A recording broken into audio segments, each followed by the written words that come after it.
আগের সরকার ছিল সরবে জুলুম, এখনটা মনে হচ্ছে নীরবে জুলুম। বিদেশিদের বিরুদ্ধে যুদ্ধ করা কিন্তু সহজ, জাতীয়তাবাদ উঠায় দেওয়া যায়, কিন্তু স্বদেশের জুলুমকারীর বিরুদ্ধে যুদ্ধ করা অনেক কঠিন। কিন্তু আপনারা তাই করেছিলেন, সেই জন্যই আপনারা শ্রেষ্ঠতম। 24-এর 5ই অগাস্ট বা 24-এর জুলাই হলো বাংলাদেশের জাতির জন্য ফাইনেস্ট আওয়ার, শ্রেষ্ঠতম সময়। শ্রেষ্ঠতম। আচ্ছা, কেন শ্রেষ্ঠতম সময়? শ্রেষ্ঠতম সময় কারণ হলো আমাদের এই ভাইরা, আমাদের এই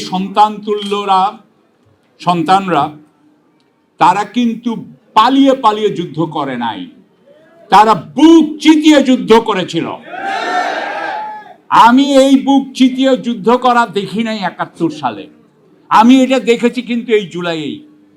সুতরাং আমি মনে করি আরেকটা জিনিস হচ্ছে, বিদেশিদের বিরুদ্ধে যুদ্ধ করা কিন্তু সহজ, জাতীয়তাবাদ উঠায় দেওয়া যায়, কিন্তু স্বদেশের জুলুমকারীর বিরুদ্ধে যুদ্ধ করা অনেক কঠিন। কিন্তু আপনারা তাই করেছিলেন, সেই জন্যই আপনারা শ্রেষ্ঠতম। এবং আমি আরেকটা কথা বলতে চাই, এই বাচ্চাগুলা, আমি এদেরকে বাচ্চা বলি, অনেক সময় বাচ্চা বলি কারণ এটা তাদেরকে ছোট করার জন্য না, তাদেরকে আদরটা দেখানোর জন্য বলি। আজকেও আমি কিন্তু ভাবতেছি, আমি এই মাকে দেখতেছি অনেকক্ষণ ধরে, মা আর ছেলেকে দেখতেছি। ছেলেটার কালো চশমা, মা তাকে নিয়ে যাচ্ছে আবার নিয়ে আসছে। কিছুক্ষণ আগে আরেক বোন ওখান থেকে চেঁচাচ্ছিল। এইটাই জীবন।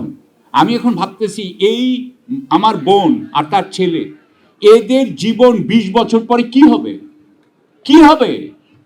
আমার দেশ সম্পর্কে আসতেছি, আমি আপনাকে আরো কয়েকটা কথা বলবো।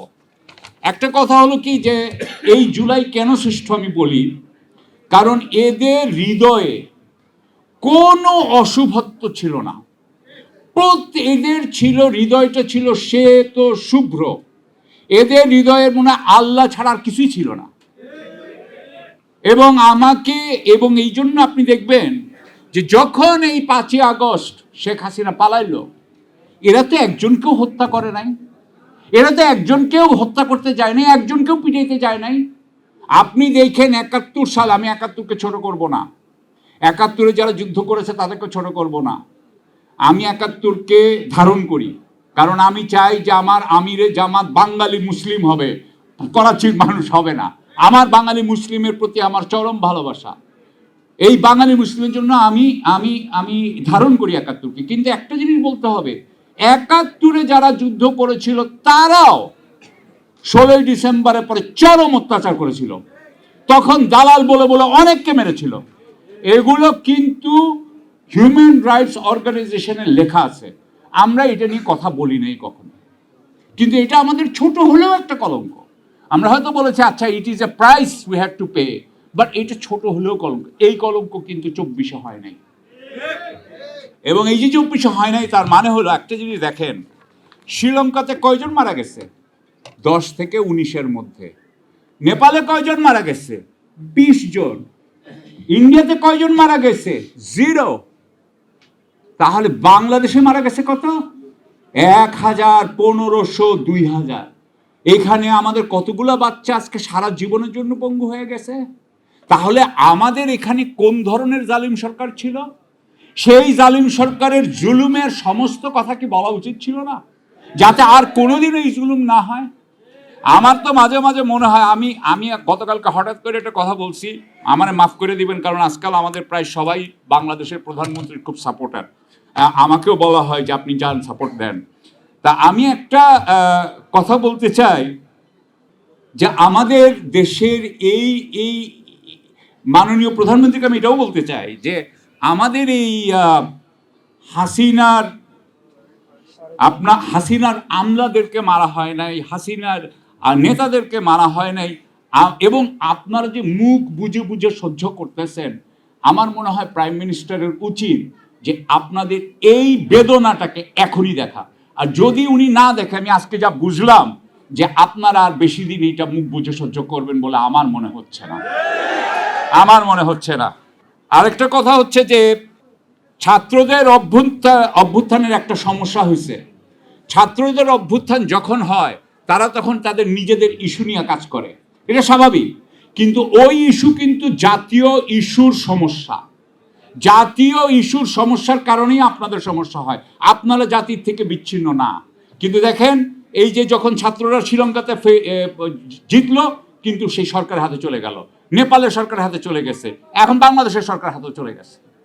আমার কাছে মনে হয়, আমি একটু আগে যেটা ভুল করতেছিলাম, আমি এখন প্রধানমন্ত্রীকে এটা বলতে চাই, আমার চোখে থেকে আগের সরকার ছিল সরবে জুলুম, এখনটা মনে হচ্ছে নীরবে জুলুম। তো সুতরাং আমরা এই নীরবের জুলুম চাই না। আমি আরেকটা কথা বলতে চাই যে আমরা কারা, একটু বলতে চাই, এটা খুব দরকার। আমরা কিন্তু মেটেরিয়ালিস্ট না, আমরা হইলাম স্পিরিচুয়াল মেটেরিয়ালিস্ট। আমরা স্পিরিটের মাধ্যমে, অর্থাৎ আধ্যাত্মিকতা, আল্লাহর মাধ্যমে আমরা পৃথিবীকে দেখি। সুতরাং আপনি মনে রাখবেন, এরপরে কি হইল, আমি যেটা মনে করি আমাদের অন্তর্বর্তীকালীন সরকার মেটেরিয়ালিস্ট এবং এখনকার বিএনপি সরকারও মেটেরিয়ালিস্ট। অন্তত উনার যে পররাষ্ট্রমন্ত্রী মেটেরিয়ালিস্ট, আমি উনাকে চিনি, উনি আমার বাচ্চারই আত্মীয় হয়, সুতরাং উনারা মেটেরিয়ালিস্ট। কিন্তু একটা কথা বলি, মেটেরিয়ালিস্টের বাবা হইল আমেরিকা। মেটেরিয়ালিস্ট হইয়া মেটেরিয়ালিস্ট পারবেন না এই বাংলাদেশে। বাংলাদেশ আমেরিকার কাছে প্রত্যেকবার ধরা খাবে, এখনো খাচ্ছেন। কিন্তু একটা কথা বলি, আমি নিজের বিয়ের থেকে বলতেছি, এটা আস্থার থেকে বলতেছি, আপনি যদি আমেরিকার সামনে যেও বলেন যে আই অ্যাম এ স্পিরিচুয়াল মেটেরিয়ালিস্ট, সে আপনাকে কিন্তু আপনার সামনে সোজা হয়ে দাঁড়াবে। কিন্তু সে আপনাকে দেখবে যে আপনি অভিনয় করতেছেন, স্পিরিচুয়ালিটি নিয়ে অভিনয় করা যায় না, সে ভরং বুঝে। যদি বুঝে যে আপনি ভরং করতেছেন না একমাত্র, তাহলেই সে আপনাকে ইয়ে করবে। ফাইনালি আরেকটা কথা বলে শেষ করি, কারণ উনি আমার পাশে দাঁড়ায় আছে, অনেক কিছু আছে। বাংলাদেশের নিয়ে তো অনেক কথা বলার ছিল, একটা সিম্পল কথা বলে শেষ করি। গত পরশুদিন কিন্তু আমাদের ক্রেডিট রেটিং ডাউনগ্রেডেড হয়েছে, অর্থাৎ এখন আমাদের দেশ আরো খারাপ অবস্থা হচ্ছে। এই আর্থিক সংকট থেকে ওনারা বেরোতে পারবেন না, বাংলাদেশের আর্থিক সংকট থেকে বেরোতে পারবেন না, জ্বালানি সংকট থেকে বেরোতে পারবেন না। বাংলাদেশ একেবারে একটা পতনের মধ্যে যাচ্ছে। আমি এটাকে এখন এক্সপ্লেন করতে যাচ্ছি না, কারণ আমার সময় নেই। একটা বলি, বাংলাদেশ হইল অউপার্জিত আয়ের দেশ। এখানে যারা উপার্জন করে তারা হচ্ছে নিচু, আর যারা অউপার্জিত আয় করে তারা হইল উঁচু। যেই দেশে উপার্জনের সম্মান নাই, সেই দেশ কোনোদিনও বড় হতে পারবে না। আপনাদেরকে একটু বলে শেষ করে, আসসালামু আলাইকুম।